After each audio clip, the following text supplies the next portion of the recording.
வணக்கம் நண்பர்களே. ஸ்ரீரிஷி ஆஸ்ட்ரோவுடைய இன்றைய செய்தி.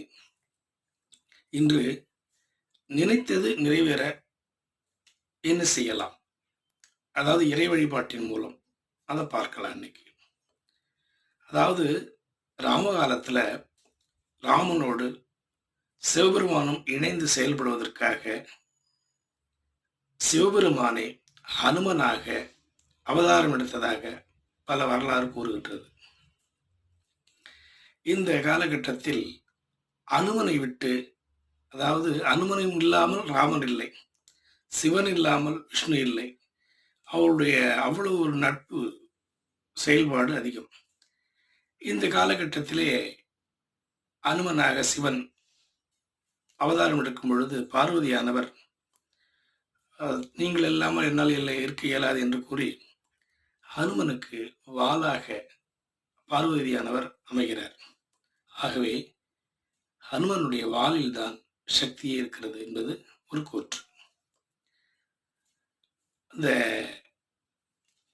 ஒரு காலகட்டத்திலே இந்த ஹனுமன் இருக்கார் இல்லையா, அவர் ஒரு இடத்துல படுத்திருக்கார். அவருடைய வால் இப்படி சுத்தி கிடக்குன்னு வச்சுக்கோங்களேன். அப்போ பீமன் என்ன பண்றாரு, பாரிஜாத மலரை தேடிக்கிட்டு அந்த பக்கம் வர்றார். அப்படி வரும் பொழுது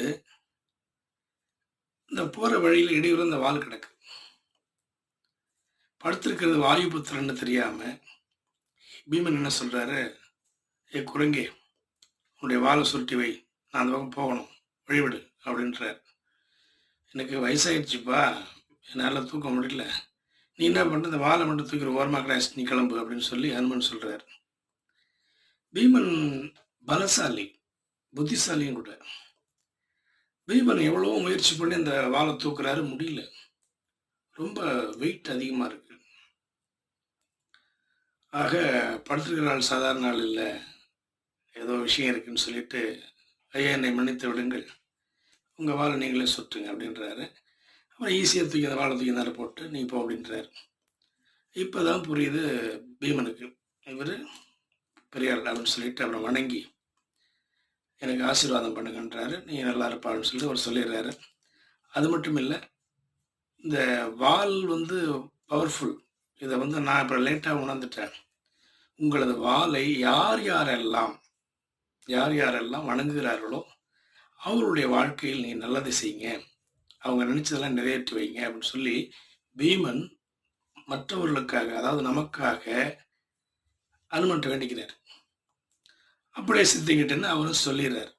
ஆக இப்பொழுதும் ஹனுமனுடைய உடல் பாகத்திலிருந்து வால் பாகம் வரை போட்டு வச்சுக்கிட்டே வரணும். சந்தனம் போட்டு ஃபஸ்ட்டு, அதன் பிறகு குங்கும திலகம் அது மேலே அப்படி வச்சுட்டு ஒரு 9 வாரம் அல்லது ஒரு 27 நாள் இப்படி கணக்கு வச்சுக்கோங்க.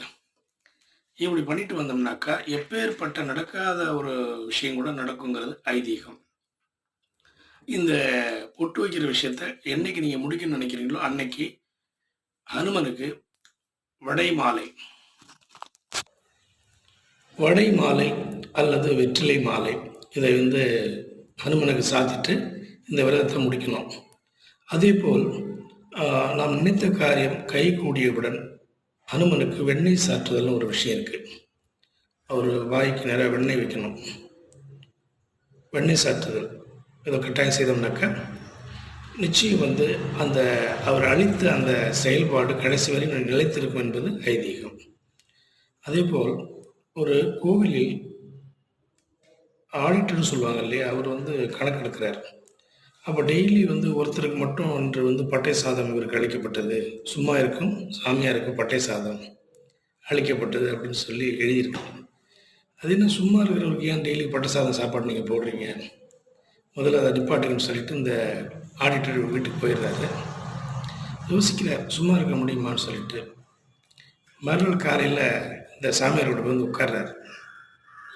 மனசை ஸ்ட்ரெயிட் பண்ணி சும்மா இருக்கலாம்னு முயற்சி பண்ணுறாரு, முடியல. மனம் அலைப்பாகிறது. மனம் அலைப்பாயும் பொழுது எதுவுமே அவரால் செய்ய முடியல, குழம்புது. தன்னுடைய பிள்ளைகளுக்கு திருமணம், பையனுக்கு வேலை வாய்ப்பு, இந்த மாதிரி நிறைய விஷயங்கள் வந்து கிராஷ் ஆகுது. ஆக மனம் சும்மா இருப்பது பெரிய விஷயம். மனம் சும்மா இருந்தால் தான் தியானம் நடக்கும். தியானம் நடக்கணும்னா மனசு சும்மா இருக்கணும். ஆக சும்மா இருப்பது பெரிய விஷயம். இந்த விஷயத்தை அந்த ஆடிட்டர் தெரிஞ்சுக்கிட்டு அதுக்கப்புறம் அந்த சாமியாருக்கு உணவை நிப்பாட்ட வேணாம், அவர் கொடுங்க அப்படின்னு சொல்லிட்டு போயிடுறார். ஆக மனதை நிலையாக வைப்பதற்கான ஆயத்த பணிகளை செய்யுங்கள். வாழ்க்கை இன்னும் சுபிட்சமாகும். நன்றி நண்பர்களே. நாளை செய்தி நாளை பார்க்கலாம். நன்றி, வணக்கம்.